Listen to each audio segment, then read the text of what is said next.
Assalamualaikum warahmatullahi wabarakatuh.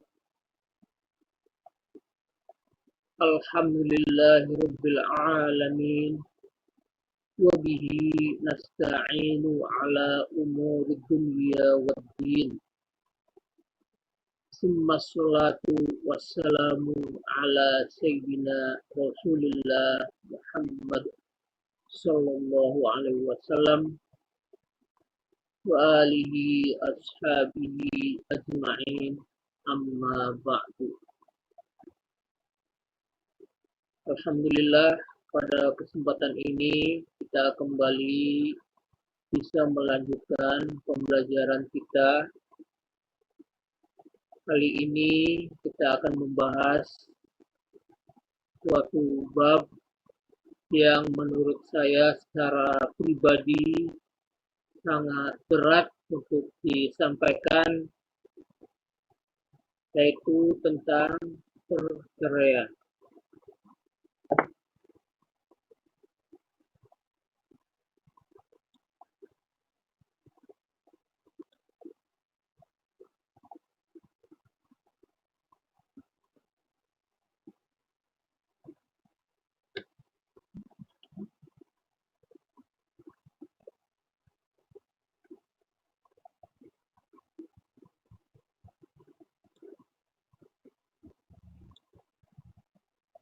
Sebelum saya menjelaskan bab ini, akan saya sampaikan hadis yang diriwayatkan oleh Abu Dawud dan At-Tirmidzi. Teksnya bisa Anda lihat di layar.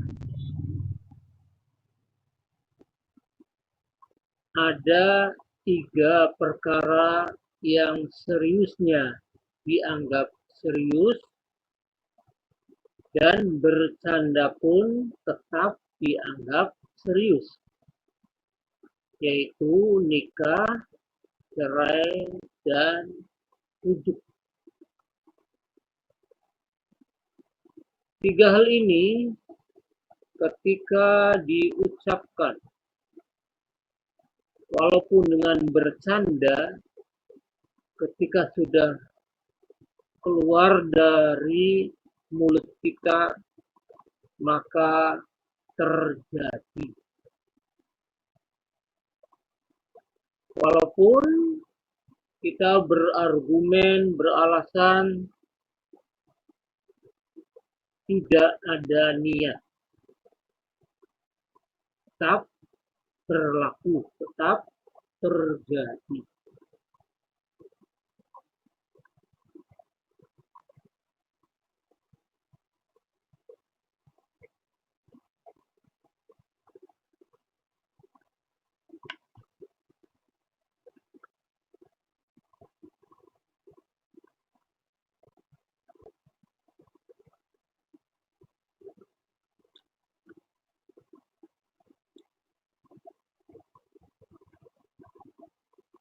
Ya, apa yang dimaksud dengan cerai? Secara etimologi berarti melepaskan, memutuskan, atau meninggalkan. Sedangkan menurut istilah syara ialah halu oidin nikah, melepaskan ikatan pernikahan.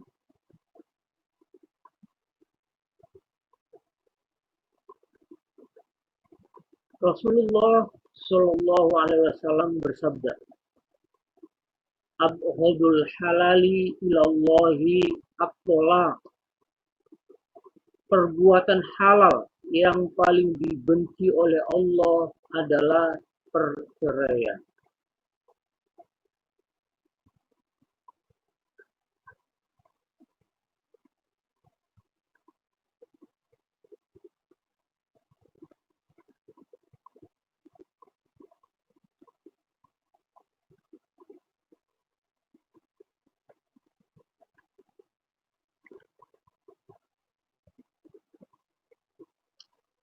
ditinjau dari proses menjatuhkannya,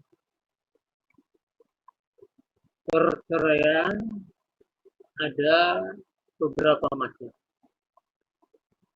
Pertama, dengan ucapan yang sorry, ucapan yang tegas, yang tidak membutuhkan niat. Suatu lafaz yang tidak mungkin dipahami makna lain kecuali perceraian. Dalam hal ini ada 3 lafaz.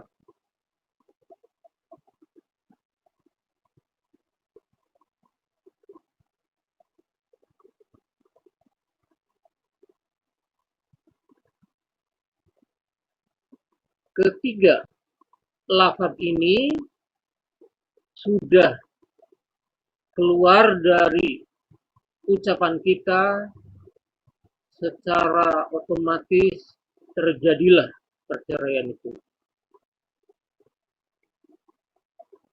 Walaupun tanpa niat. Walaupun kita berdalih tanpa niat.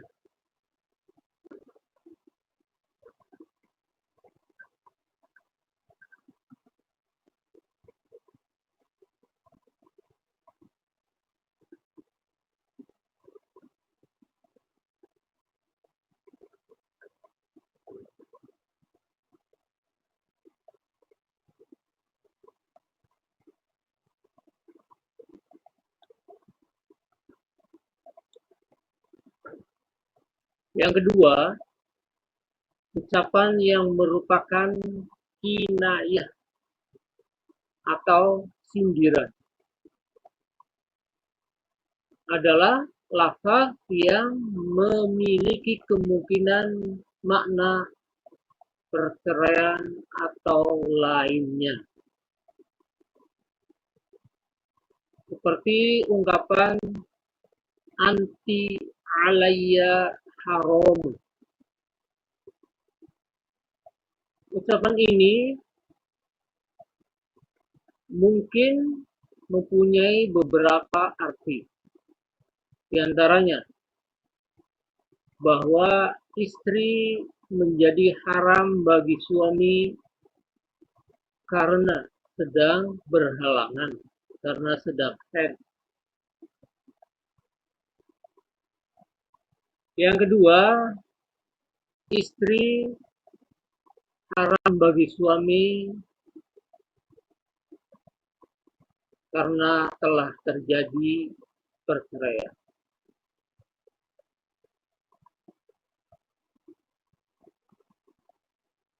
Dalam hal ini dibutuhkan adanya niat oleh suami. Kalau dengan niat maka terjadi.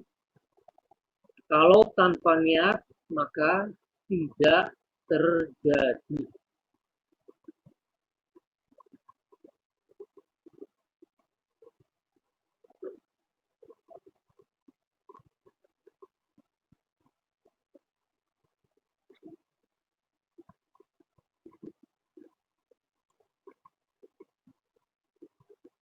Dari segi jumlah, talak bagi menjadi talak 1 dan talak 2. Ketika ini terjadi masih bisa dirujuk. Sedangkan talak 3 tidak bisa lagi dirujuk. Kecuali sudah menikah dengan laki-laki lain, kemudian laki-laki lain itu menceraikannya.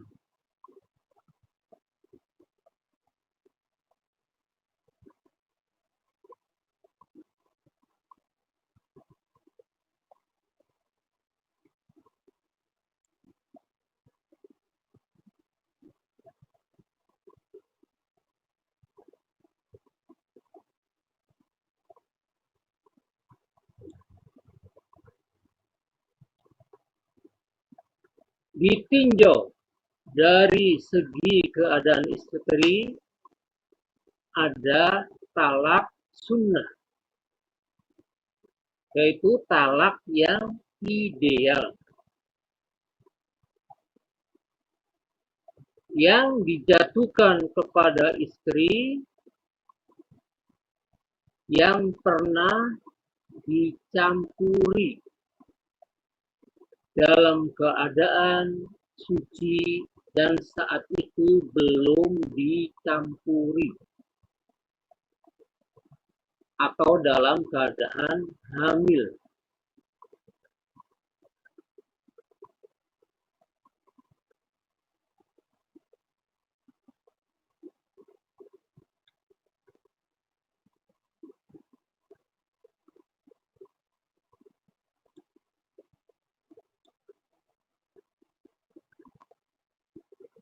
Yang kedua, talak bid'ah, yaitu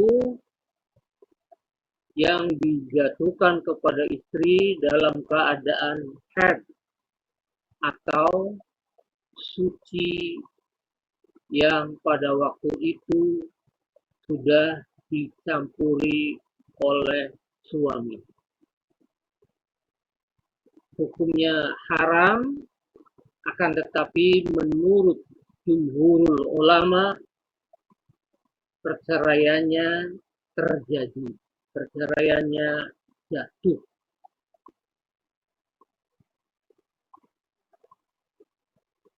Yang ketiga, bukan sunnah, bukan bid'ah, yaitu yang dijatuhkan kepada istri yang belum pernah dicampuri dan belum pernah haid karena masih kecil.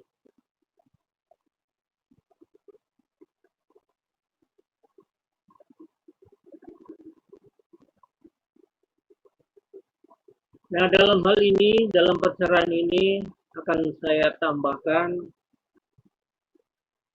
ketika terjadi perceraian ada dua dimensi, ada dua sudut pandang.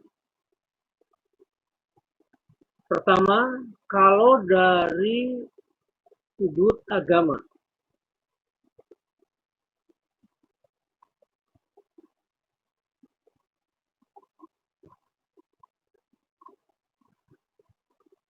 ketika suami sudah mengucapkan kata-kata ini, yang tiga ini sudah terlontarkan oleh suami, maka jatuhlah perceraian itu secara agama. Akan tetapi menurut aturan bernegara harus ada saksi, harus di depan petugas, harus dicatat. Nah, inilah hal yang sebetulnya saling melengkapi. Ketika suami sudah mengucapkan tiga kalimat ini, maka berlakulah hukum tentang hal-hal yang diharamkan dalam perceraian. Untuk itu berhati-hatilah dan waspada bagi para istri terhadap ucapan suaminya.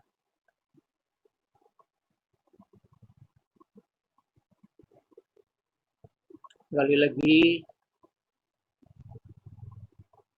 bagi yang belum mengerjakan tugas, baik itu PowerPoint dengan menggunakan Office 365 maupun UTS, silakan dikerjakan secepatnya. Kenapa secara pribadi saya mengharuskan menggunakan Office 365? Karena ini bermanfaat bagi kalian tidak hanya sekarang, nanti ketika kalian menjadi mahasiswa pun ini sangat bermanfaat. Karena dengan Office 365 bisa menyimpan seluruh file yang ada di laptop, seluruh file yang ada di HP tersimpan di OneDrive. Kita upload di OneDrive, maka akan aman, tidak akan hilang selagi Anda masih ingat dengan akunnya, dan bebas dari virus, serta kita tidak usah membawa flash disk, membawa laptop kita dimanapun Anda berada, kapan saja, dengan alat milik siapapun, perangkat milik siapapun, bisa mengedit menggunakan file yang kita simpan di OneDrive. Semoga pembelajaran ini bermanfaat. Terima kasih. Assalamualaikum warahmatullahi wabarakatuh.